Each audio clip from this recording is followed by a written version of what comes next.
soft and didn't get blasted by the cold, they're starting to sprout out a little bit this morning and all throughout this early spring. Yeah, you know, it's been really weird. You know this, Jude. Bone chilling temperatures and wind chills in December.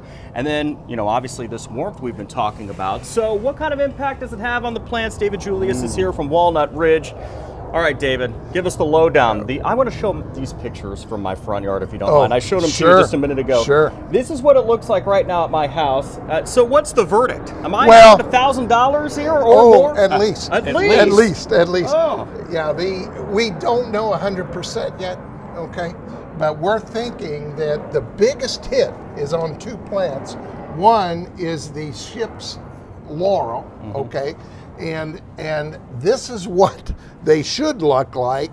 And in most yards like yours, this is what they do look like. Yes. And it's such a popular shrub around this area. Gosh. I mean, they are everywhere. They have gotten very popular in the last few years. And we are afraid. Now, we are still hoping that you're going to be able to cut them off. But when I say cut them off, I don't mean trim them. I mean cut them off. I mean, we've got one in front of our store that's 8 foot tall, and I guess it's, 6 foot wide, dead. I checked it this morning, and I checked stems that were at least 1.5 inches thick, and they're brown as they can be. Hey, Chris, we have 14 of these at our house. Oh, boy. 14 of them, and they are as dead as a doornail. Yeah. You talk about the money, the time, and once they get established, those big ones, it's not like you can just go in and yank them out of the ground. No. But again, before you get too quick, cut them off. Right. And then give them a chance. They may not come back till May. Give it a chance. But give them a chance. What the about other one is Nandinas? Nandinas. Now, the dwarf Nandinas, like this one, we think are going to be okay. Now, normally they are semi-evergreen, and they turn kind of red in the fall, and then they'll hold that. And then you'll get new growth. This is a dwarf.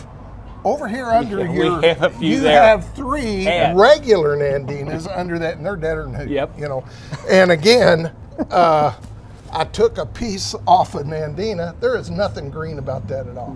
I mean, you know, no matter what you do, it is dead. Somebody called Dale Woods. He's going to have to take care of that, isn't he? Yeah. They might garnish our wages for the landscape. There you go.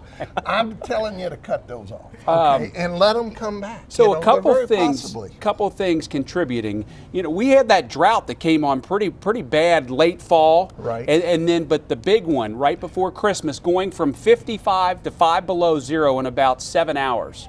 Shock. Well, the bottom line was that we had like a 30 below zero wind chill. That's where all this damage came from. And that's why we're hoping that the root systems are okay, because if you remember, it didn't last. And we were pretty cold, but it didn't last either. And the ground froze maybe 1 inch or so. So we're really hoping that the root systems, now if the root systems are okay, these things will come back fast. Okay, so that's why we're telling everybody to cut them off. Could be a good spring for Walnut Ridge, huh? Well, you know, I've had more people look at me and go, "Boy, you're all going to have a heck of a year." And look I'm at going, this beauty. It isn't worth the headaches. Yeah. I mean, you get somebody like yourself, you walk in. I mean, these things are not cheap.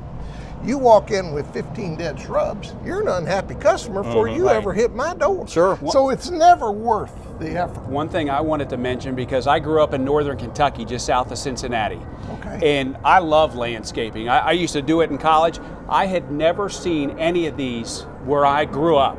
But you come to Louisville, and it's right on that zone where it's iffy. So think about that if you are going to replace, you know, your laurels with new laurels. And I remember when we bought these, the guy said, "Look, we're on that zone. It's temperamental. If you get a real bad cold spell, these can go away." We've had a really long run with these. Yeah. Okay, but you're exactly correct. They are borderline. But they're so beautiful. Oh, I mean, well, they there's are nothing beautiful. like them. The only other thing like them is a holly. The hollies are burnt. Now, all the blue hollies are okay, but some of the pyramidal, even Foster holly, which we've used around here, you're going to have to trim those back really hard, because they're brown as they can be. All right, David. Well, we've got to run. Thank you though very much. Very good. Appreciate all of the tips. Candace Sterling, we'll send it over to you. Jude, stop hiding behind that plant. And Nebraska